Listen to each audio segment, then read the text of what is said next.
क्या आप जानते हैं कि आपके दिमाग के लिए सबसे डेंजरस चीज क्या है? वो है एंगर, यानी कि गुस्सा। गुस्सा आपके दिमाग के लिए पॉइजन के जैसे काम करता है। जब आपको गुस्सा आता है तो वो आपके डिसीजन मेकिंग पार्ट को बंद कर देता है, यानी कि आपकी सोचने की शक्ति खत्म हो जाती है। एक स्टडी के अनुसार जो ज्यादा गुस्सा करता है उसे हार्ट अटैक आने की संभावना भी ज्यादा होती है। अब इसको कंट्रोल करने के लिए क्या करें, मैं आपको बताता हूं। उसके लिए आप 1 to 10 काउंटिंग रूल को फॉलो कर सकते हैं। जब आपको गुस्सा आए तो आप मन में 1 से लेकर 10 तक की गिनती काउंट करें। आप देखिएगा कि 10 तक गिनते गिनते आपका एंगर यानी कि गुस्सा कम हो जाएगा और उसके बाद आप दिमाग से काम ले पाओगे। इसके बारे में आपका क्या ख्याल है, चैट सेक्शन में लिखना मत भूलिएगा। गाइस, मान लीजिए कि आप किसी फॉरेस्ट या फिर किसी ऐसी जगह पे फंस गए जहां पर बहता हुआ पानी तो है लेकिन वो बहुत गंदा है, जिसे आप पी नहीं सकते, और आपको बहुत प्यास लगी है, तो आप क्या करोगे? तो चलिए मैं आप लोगों को आज एक लाइफ सेविंग टूल के बारे में बताता हूं। एक कंपनी है जिसका नाम है लाइफ स्ट्रो। ये ऐसी स्ट्रो बनाती है जिसको आप जैसे ही गंदे पानी में डालेंगे और पानी को सक करेंगे तो वो पानी को पूरी तरह से प्यूरिफाई कर देगा। कंपनी का तो ये भी दावा है कि वो पूरी तरह से जर्म्स और बैक्टीरिया को किल कर देता है। इनफैक्ट गाइस, अगर आप वाकई में बेयर ग्रिल्स के जैसे फॉरेस्ट को एक्सप्लोर करना चाहते हो या फिर इस तरह के काम के शौकीन हो तो ये टूल आपको बहुत काम दे सकता है। ये जानकारी आपको कैसे लगी, चैट सेक्शन में लिखना मत भूलिएगा। इस कोरोना काल में आप लोगों ने हाइड्रोक्सी क्लोरोक्वीन नामक मेडिसिन का नाम बार बार सुना होगा। इनफैक्ट ये मेडिसिन इंडिया में बहुत बड़े स्केल में मैन्युफैक्चर की जाती है और इंडिया इसे दूसरे देशों में एक्सपोर्ट भी करता है। पर सवाल ये है कि ये मेडिसिन कब और किसने बनाई?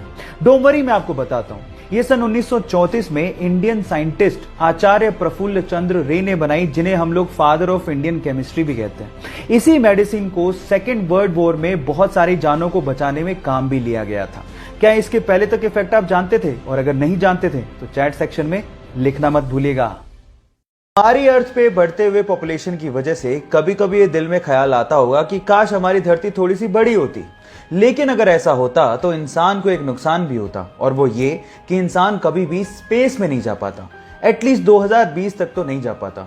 उसके पीछे का रीजन क्या है? तो रीजन ये है कि किसी भी स्पेसक्राफ्ट को अर्थ के ग्रेविटेशन से बाहर निकलने के लिए अर्थ की एस्केप वेलोसिटी को क्रॉस करना होता है, जिसकी वैल्यू है 11.19 किलोमीटर पर सेकेंड।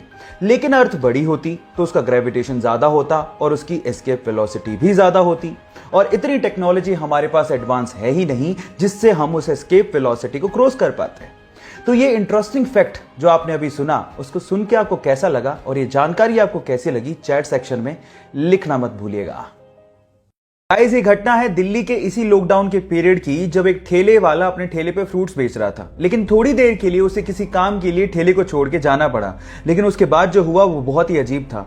आसपास के लोग जो वहां से गुजर रहे थे ठेले को अकेला पाके उसे लूटना शुरू कर दिया। और इसमें सिर्फ गरीब लोग नहीं थे, मिडिल क्लास लोग भी अपने हेलमेट में वो फ्रूट्स को डाल डाल के लूट लूट के लेके जा रहे थे। और इसी चक्कर में उस फ्रूट वाले को लगभग 30,000 रुपए का नुकसान भी हुआ। लेकिन किसी बंदे ने इस लूटने की घटना को कैमरे में कैद कर लिया और उसे इंटरनेट पे डाल दिया। लेकिन जैसे ही इंटरनेट पे डाला गया, लोगों को बहुत दुख हुआ और लोगों ने ये ठानी कि इस ठेले वाले की हेल्प की जाए। और उसके बाद ऑनलाइन कंट्रीब्यूशन किया गया और लगभग 8 लाख रुपए, जी हाँ आप ठीक सुन रहे हैं, लगभग 8 लाख रुपए का ऑनलाइन कंट्रीब्यूशन करके उस ठेले वाले को दिया गया। अब ये थी इसमें पॉजिटिव न्यूज। आपको ये घटना सुन के कैसा लगा, चैट सेक्शन में लिखना मत भूलिएगा।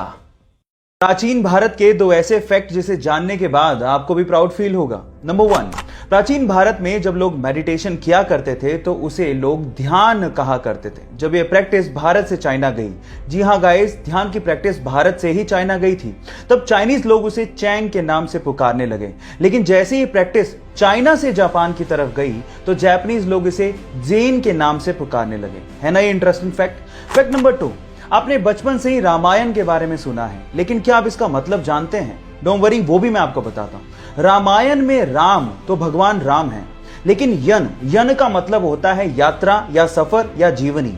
तो इसमें भगवान राम की जीवन की यात्रा को बताया गया है, इसीलिए इसे रामायण के नाम से जाना जाता है। ये दोनों इंटरेस्टिंग फैक्ट जान के आपको कैसा लगा, चैट सेक्शन में लिखना मत भूलिएगा।